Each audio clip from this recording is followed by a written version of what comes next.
Start the recording. Good morning, everybody. Apparently, I'm the comic book slut. That's what we did. That's the hashtag comic book slut. You are. You're the comic book How slut. is how am I a slut? I'm the discerning. Oh, okay. Discerning. So you're the high class hooker, and I'm just the slut. Well, I gotta be a hooker. You're the high class. Like I'm in a monogamous relationship with my comics, and you're like, come get it. Comic book slut. I mean, we could read. Actually, we should rename the show. The comic book. David nerd, and the comic book slut. The nerd slut. Oh, that's just rude. All right. I did not intend for that to be the thing, but it's kind of funny. So good morning, everybody. It's gonna be a beautiful morning. Happy Father's Day, by the way. Happy Father's Day. So yeah. Yep. I did mine yesterday. I have no idea if I'll actually hear from mine today. I got one at home, which I mean he's 2, so I have no idea if I'll hear from the other one. He's finger painting something. Yeah, I haven't.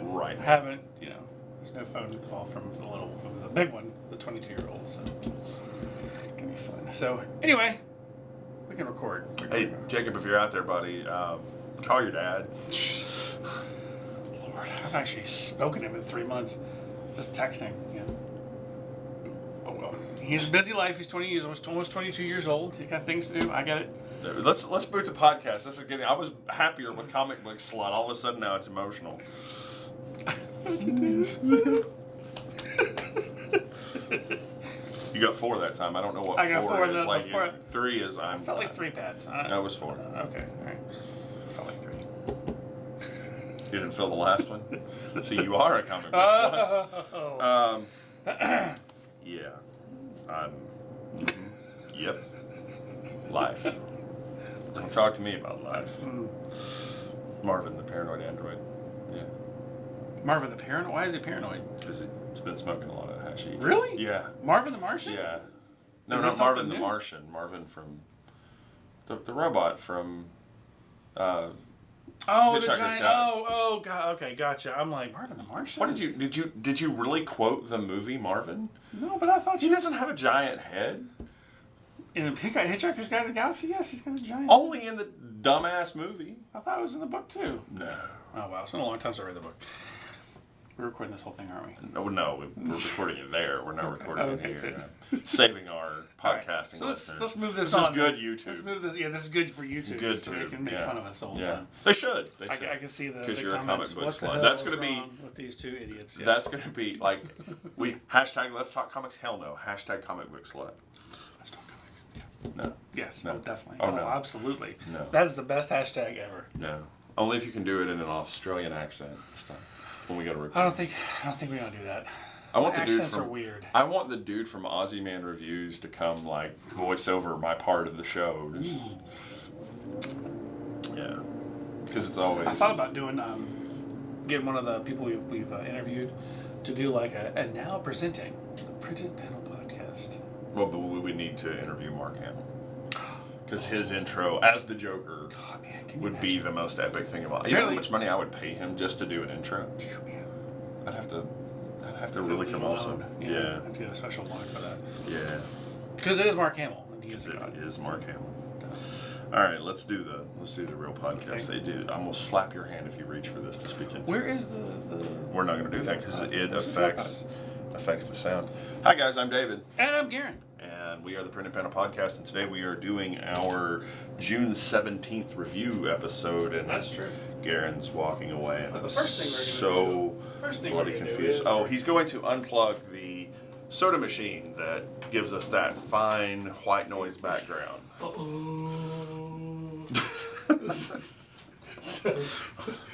did that go again? All right, so we're off to a cracking good start this morning. Crikey! Oh no! See, I tried it, but see, it doesn't work. I don't do accents well. So you have to have trigger words to get into them. So if I want to do the bad British, it's broadsword. You know, I get a broadsword. Who? Get my broadsword. Your what? My broadsword. I don't know what you're. That's not a word. That's not a word. But that always turns into as my D&D companion. Is that broadsword? Is that what you're saying? Yeah. Broadsword. Broadsword. But it's one syllable. You're saying one syllable. Go watch the original commercial for Hero Quest, and the little kid says broadsword. It's great. But that's how I trigger into it. Because the unboxing of Hero Quest, the best thing about Hero Quest is Hero Quest. Guys, for those of you on YouTube, that is the best video on YouTube. The unboxing of Hero Quest? Have you ever seen it? No. Okay, we'll watch it. It's about 10 minutes before we leave Okay, here. all right. It needs to be in your life. Speaking of things that need to be in your life, let's talk about... Mirka Andolfo needs to be in everybody's life because she's amazing. She is amazing. Yeah, she's amazing. So I do love the fact that as this continues, as the unsacred Mirka Andolfo's Unsacred number 6, for those of you keeping track at home. As it continues, we get more and more in depth into how much he's in love with her. Mm-hmm. I mean, really, it's not just a horn dog. Yeah, she's in love with her. He's defending her. It's like his friends are being assholes, and he basically smacks his friends around for being assholes about her. I mean, kind of about him. He definitely has a developmental arc. Yeah. I'm not so certain she does yet. No. She's just kind of... Because she's an innocent. That's the point. She's always being innocent. Yeah. She's naive. She's innocent. My favorite part is her getting groped in the grocery store and being mad, and then like expecting to come home, and he's like, "Oh, honey," and then he gropes her. I mean, it's just come on. But the best part of it for me was someone comparing her to a whale and him telling her that she was his favorite whale and her just knocking the absolute piss out of him. Brilliant. It's like a perfect commentary on the wrong thing to do in a relationship. So like, guys, if you want a how not to, it's good. Also it has boobs, so yeah, actually, big cartoony boobs. Big cartoony, fake boobs. Is big. I guess they're not fake. She's an angel, so I doubt they're fake. Mm-hmm. So I doubt it. So this is continuing. I know we have issue 7 coming. Previews this week. So we should see if we have issue 8 and 9, that kind of thing. So it should be kind of fun. The man who effed up time. I mean, wow. I love John Layman, man. Did they cut off his head and he died? Well, yes, they did. Yeah, and then time reversed. But the time reversed, he woke up. Did not just die? Yes, but you can't die because I like that there's an evil. Is it Sean? Evil Sean. Yeah. I like that there's an evil Sean and a good Sean, and I'm going to enjoy the journey to him becoming evil Sean. So evil Sean, because at some point he has to become evil Sean. Evil Sean has been messing with him this whole time. So evil Sean prevented Lincoln's assassination. Right. Evil Sean also went back and screwed up his relationship with the girl he was in love with. Evil Sean's the one who whispered, "Oh no, you can fix it. Don't worry about it." So Evil Sean started all this, but is he Evil Sean or Evil Sean is something from somewhere else for a different reality? We don't know. I think John Layman has stuck with time travel. Okay. And my sincere hope is we're going to see him become Evil Sean and do all those things so that he can attempt to undo those things in this great cyclical time travel loop. If you're not reading Man Who Effed Up Time, I'll be very very honest when I say this is one of the weirdest, strangest, coolest, most fun books that's out there right now. I'm going to make a bold statement, and I love Back to the Future, but this is what would have really happened if Back to the Future happened. Because you would make some subtle mistake, and evil you would be running around in different parallel timelines and all that good bit of business. Marty McFly, it would have been glorious. Marty McFly, awesome guy. Don't get me wrong, but there's an evil art in Marty McFly out there that would have messed with him. He was played by that other guy who was going to be, Eric Stoltz. Yeah, Eric Stoltz. Eric Stoltz is the original Marty McFly. Eric Stoltz is evil Marty McFly. And you know what? Even now, I could totally live with a reshoot with Eric Stoltz as evil Marty McFly. They'd have to de-age him a little bit. No. 30, 40 years. No, he didn't go on the journey, and so he's all pissed off and bitter. Because Eric Stoltz. As he's been sitting watching time fix itself. Yeah. I have a couple from AWA. Hotel Part 2. I'm surprised you picked that up. This is, I'm not a horror person necessarily, but this is more like Twilight Zone than it is horror. So, I don't know, the demon baby breastfeeding in the first issue. This was so much easier than that. This was guy's living his dream. He hasn't quit his job yet, his high pressure job, but he's driving around. He's driving around with his wife and takes her to this motel, the hotel here, and basically plans to kill her. So he poisons her, chops her body up, throws her in this pond behind the hotel. Well, he goes back to his hotel room and she's there again. He kills her again, and of course she's there again. She literally reforms because the hotel won't let her die because it can punish him. This is pretty fun. So. It keeps reliving her being alive. Yeah, That's this is very Twilight. It's very Twilight Zone. Very Twilight Zone. So obviously the illusion here is that they are in hell. Right, exactly. And so his hell is reliving having to murder her over and over again. Resistance Part 2. I love Straczynski. He's a fantastic writer.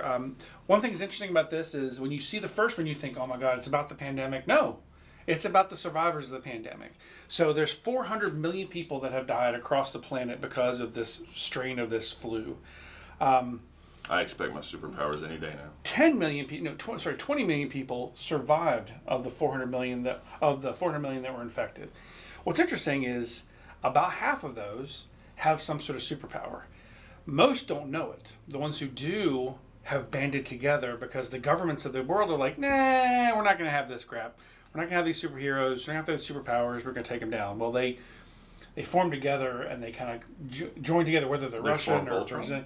They do form Voltron. That's right. It was awesome. All standing now. So, but this was good. This is clever. I kind of want to see. I definitely want to see because it's only 6 issues.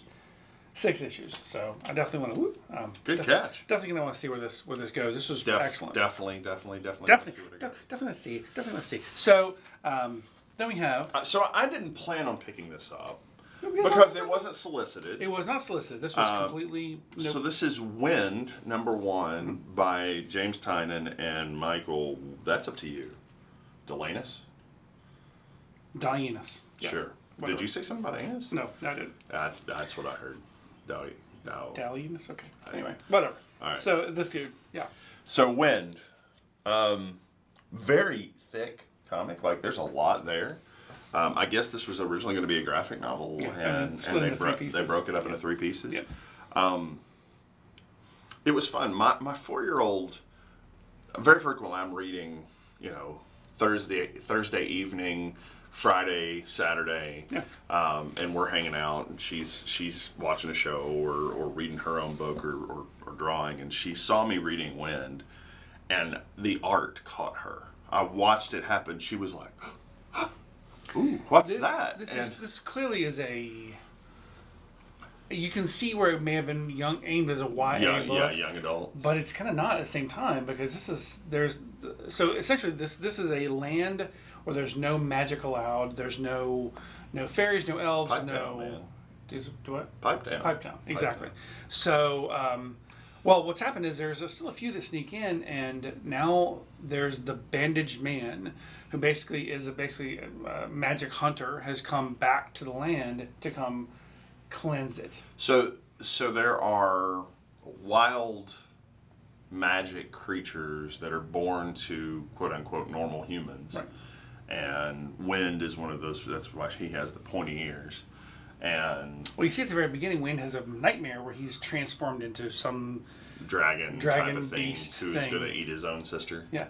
So what's interesting though is it's clearly foreboding that Wynd does have a special ability. We just don't know what it is yet. So, what's also interesting is the king of the land. He's sick. And he wants his son to take over. His son is not interested, but there's a plot going on.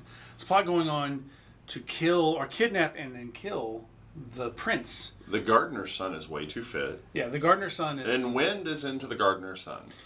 Yeah, so this is interesting. So I'm not sure where we're going to see this, how this is going to play out, but this was good. This is a very, very good read. Yeah.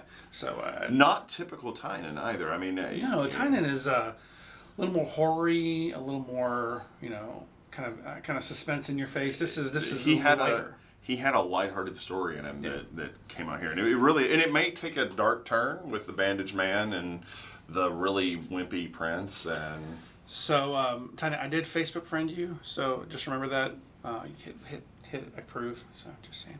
Or if you don't know who the hell he is, you don't have to. It's okay. You should though, because I'm pretty awesome. I mean, so So we're moving to DC. Quickly, huh?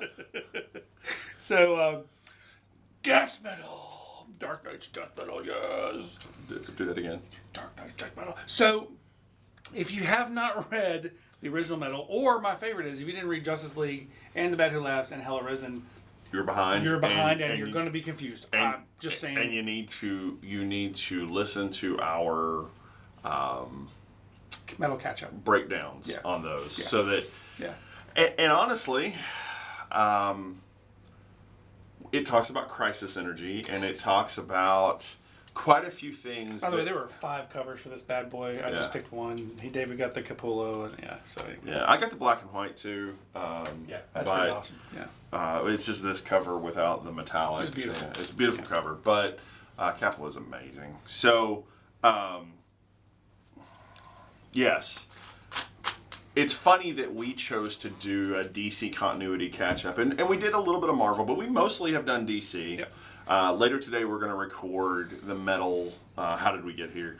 And guys, before stop here if you have not read metal and kind of the lead-up stuff to metal. We'll need to do the Justice League Do More, and we may need to do that before Doomsday Clock, but... DC has woven, and I always thought Marvel was the one that wove those tales, but no, DC has truly woven tale after tale all together in some way, shape, or another. Whether it's Crisis on Infinite Earths way back 30 years ago, or or even Doomsday Clock, they're all woven together, and I feel like unfortunately Marvel hasn't done that. Now they did really well, especially when it came to X-Men, because they wove those tales together in House and Powers. That was a perfect catch up, and they did a great job there. I'm gonna stop you with the they.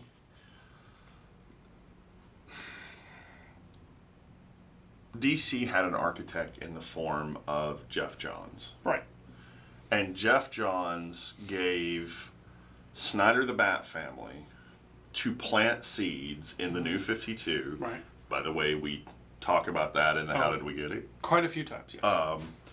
He gave Tynan Rain at the end of it to plant seeds. Right. And then they switched Snyder. Snyder did metal, straight into Justice League, straight into death metal. Right. And we're going to see a continuing of an expansion. So, it's literally a funnel. You've got these small seeds that then build to these bigger things and bigger things and bigger things. So now, for those of you who have read and are comfortable continuing with the review, death metal. So we see the very beginning. Perpetua and the Joker Who Laughs are winning. Well, yeah, of course. There's the Earth as a hellscape. We see it's the Themyscira is hell. Yeah. And we see Wonder Woman breaking down the invisible plane, literally breaking it down for parts and pieces because she's been ordered to by Bruce Wayne, the Bat Who Laughs. I'm not entirely certain how they got there because we're not sure yet. But right. So this is like almost a flash forward, but it talks about in the book how they don't know how they got there either. Right. Well, we do know there's a scene in here, and you see it in the DC Universe book. They are reaching across. And there's a scene in Metal, in the original Metal book, and somewhere I gotta find it. But they're reaching across. There you go. And I don't know what page it's on. And as our heroes reach across, there's also the anti-heroes reaching across as well. But there's one hand that's a phantom hand. You see, which is really, really interesting. It's also interesting too that in the Green Lantern, which I'll talk about in a minute. They talk about this because this happens before this. Well, the interesting thing is Perpetua is collapsing realities with Anti-Monitor. Right. And there are only 8 remaining realities. Right. And now, is this the dark multiverse or the regular multiverse? We don't know. We don't know. We do know that they've given... It does specifically say Earth, yes, our Earth. Right. And so it's indicating that it's Earth Prime. Right. What's interesting is we see lots of different Batman. One is a T-Rex with little arms. So Bat-Rex is awesome. Don't front. It's like, how are you gonna throw a batarang with those arms? I'm working on it. So yeah, this was weird and messed up, and I do love to. We see Sergeant Rock at the very beginning giving everybody a pep talk. He's got this new big huge gun. You see him at the very end. He's actually half a person with a spine hanging out, who Batman grabs as his help. So there's the Bat people, the Bat men of whatever, are escorting a prisoner to Themyscira to be dropped into hell. So I knew it wasn't going to be Soups. No. But I didn't expect it to be who it was. Wonder Woman looks and sees who the person is, and of course she can't acknowledge. She knows who it is. And Actually, she says, "I thought you were dead." Well, but she can't acknowledge who it actually is because she can't give things away. So then as she goes back to see the Bat Who Laughs, he's like, "What's going on with you?" "Nothing." "You're lying." I mean, he literally can tell. That's when he points out in different realities they've been lovers, they've been friends, they've been confidants, they've been enemies. Yeah, and he says, at this point, she then starts to hear her Batman, whispering in her ear, saying, "Hey, listen, if we take the parts of the bat plane, of the invisible jet, we can make parts where you can make it start making it be invulnerable." And of course, the Bat Who Laughs says, "Yeah, I know what you're thinking right now. You're thinking that if you took some of the parts of the plane, you could be invulnerable, but I've already thought of that." I mean, literally, he's thought of almost every contingency. Well, and Bruce suggests armor. Right, armor, exactly. Armor for so that she would be invulnerable to his whatever powers he has over her. Right. And what does she make out of it? She makes the chainsaw of truth. Makes the chainsaw of truth, but she also makes something very interesting. We see at the end, the weapon we see at the end. The one she kills him with? Yeah. Not entirely sure what, I guess. That was a chainsaw. That's the chainsaw? That's the chainsaw. Oh, I thought it was just so it looked like it was just a blade, but it was the chainsaw blade. It's the chainsaw and to my mind, what she's done is she's used the lasso as the blade, and she just straight through him. I mean, so... And they acknowledge he's gone. So what we find is... Perpetual remake him. As she goes back into hell... She goes and pulls the person out, and it's... Well, yeah, we kind of jumped around there. So, to be fair, she goes in, and who is it? It's Wally West. Yeah. Who has the Manhattan powers. Why he allowed himself to be captured, I'm not sure. Because if he's got the Manhattan power... He doesn't have to let that happen. And it does specifically talk about Dr. Manhattan in the book. Doomsday Clock is canon. So, what's also very interesting about this is at the very end, as we start to realize that the battle is just beginning, we then see the ultimate bat appearing, and it's a Batman who's got the Doomsday, who has also got the Manhattan power. He's blue, he's got the Manhattan power. Well, and I think the Batman Who Laughs, who is basically just a Jokerized Batman, just like Batman has his cloning machine, the Batman Who Laughs will have his cloning machine. And we're going to get a unjokerized version of the Batman Who Laughs, who still wants to accomplish the same goals. Right. Batman has been hoarding stuff for a long time because Superman, who we only see talked about, is riding a motorcycle. Riding Lobo's bike. Is it Lobo's bike? It's Lobo's bike. You can almost completely tell. Yeah. And we see Lobo in this book, We see Lobo, too, which is... Apparently, Lobo is the key to the entire...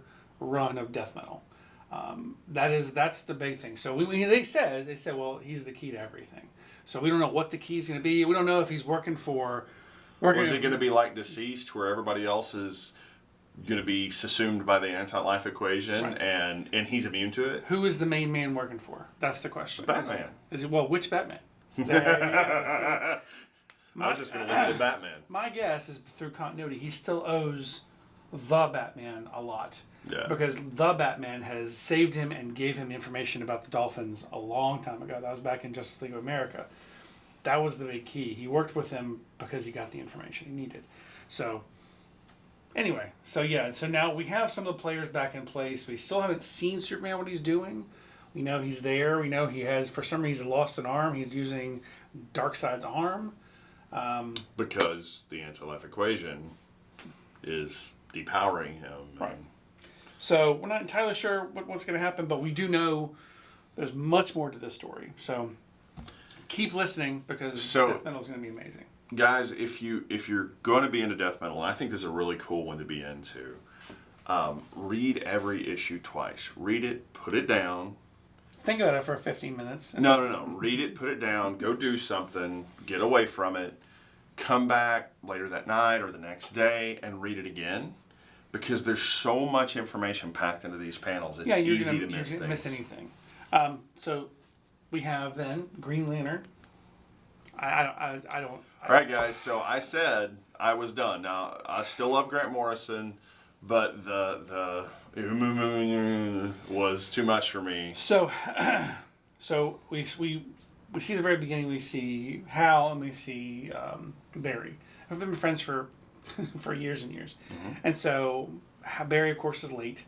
He was there on time, but of course he had something to fix, so he's there like 30 seconds late. There's a running joke. There's a running joke. That Barry's always like, get it, running joke? So that's what he actually says in there. It's a running joke. You're always late.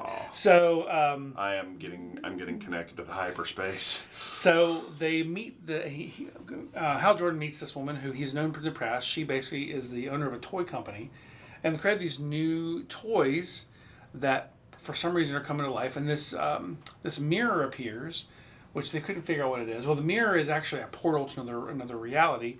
The other reality is a copy of Earth, but is a plastic copy of Earth where everyone there is a toy. They're speaking this language. It's sort of English, sort of gibberish because it's toys. They can't quite mimic everything perfectly. So they almost killed Hal. They almost kill Barry, but they have to kind of fight back. Well, one of the things that Hal says to Barry, Barry says, "Hey man, I'm sorry I couldn't be there for that thing." He says, "No, it's all right. We're all handled it." So clearly we know that death metal has a positive conclusion because Barry's back, and so is Hal. But apparently Hal could not come and help with this one for some reason we don't know why. This was weird. So what is interesting though is Hal's starting to just be the absent Green Lantern. I mean, every major thing that Hal's powers could help with, Hal's conveniently not involved. So at the end of things here, essentially he is stuck in a pocket universe where he's basically been trapped there and he's been being attacked by someone from his past. I don't know who. So it's nonsense. That was hard to read. I mean, it's nonsense. It was hard because I got it, but it was hard to read. I got a couple more. Dying is Easy. This is issue number 5. No, it's not the last one. There's one more, or this is the last. This is the last one of this one. There's going to be more of this character. The Shit Talk Holmes. Yeah, there'll be more of him, but this is the last one. He figures out who did it, confronts the guy. The guy goes crazy. The cops arrest him. Then and he knows who really did it, but he's trying to trap that person into admitting it, and he does that too here. So this is a good story. I will say, and I think I said this already, I'm not a big fan of this art style. I think it's splash painting, and I think the story would have been better had the art been a little better too. So I think it would have been more appealing to speaking people. of really good art, how about A Man Among You? Ooh, Stephanie Phillips did a great job with the writing, and this is of course Craig Cermak. Yeah, there are some names I don't know there. Well, we know Stepan Sajic. That's the most important, the artist on the cover. Yeah. and he's awesome. So this is about Annie Bonny and piracy. If you like the Pirates of the Caribbean movies, and I hate to just lead to that, but it's what it is. I mean, but it's also Treasure Island. Yeah, it's the pirate tropes, and that's okay. Yeah. This is not supposed to be highbrow, literature. It's just pirates, and it's pretty great. I expected it to be a little bit more sensual for her, and Sure. and it really wasn't. And maybe it'll go there, and maybe it won't. But it felt like swashbuckling adventure. Yeah. So. And we haven't had like a pirate comic book in a long time. I don't think we've ever had a pirate comic book. Stephanie Phillips is a very talented writer, though. Yeah, she really is. I really Fantastic. enjoy Very her good. work. Last one for me is, of course, Moonshine. This is issue number 18. Yeah, issue number 18. What's happened now is Tom. He's basically on the run. He's left the South. He's moving back north. He's trying to get back to New York City, get back to his life, but he's a monster. He's a werewolf. He literally is killing along the way. In fact, now he's in Cleveland, and we're centered around the Cleveland murders that Elliot Ness had to investigate that were never ever solved. But remember, Cleveland rocks. Cleveland does rock. That's true. So we also found that the blonde, and I can't remember her name, Hope, I think is her name, from West Virginia. She makes it to New York City because she's trying to kill Joe Masseria. He's the boss. She realizes the only way to get revenge with her family, what's happened, she's going to kill the boss. Well, she goes to try to kill the boss. But she's a lounge singer. She's kind of a nobody. And Masseria says, "Oh, this is a beautiful blonde. I'm going to have her." And he takes her under his wing. So she's going to figure out how the inner workings and then take him down. It's a good story. It's a good continuation. Except for me though, it wasn't a huge week. It's a good week. Next week is next week's gonna be huge. Yeah, there will be much to read. Much good things to read. So we're going to deep dive metal this week. In chronological order, we really should do Doomsday Clock next.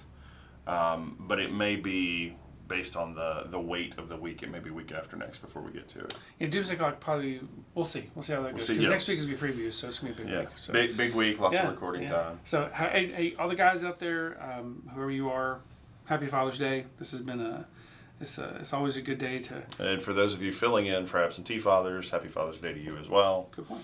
Yeah. Well said. Yeah. So. Thanks, guys. We appreciate it. Thanks for listening. All right. You comic book slut. All right. God damn it! I didn't even see Let's Talk Comics. Son of a bitch! I distracted Come you. on, man! You did you just distracted me just enough so I couldn't get it out. I did indeed. Oh, you'll pay for that. I'm gonna mention it like 14 times in a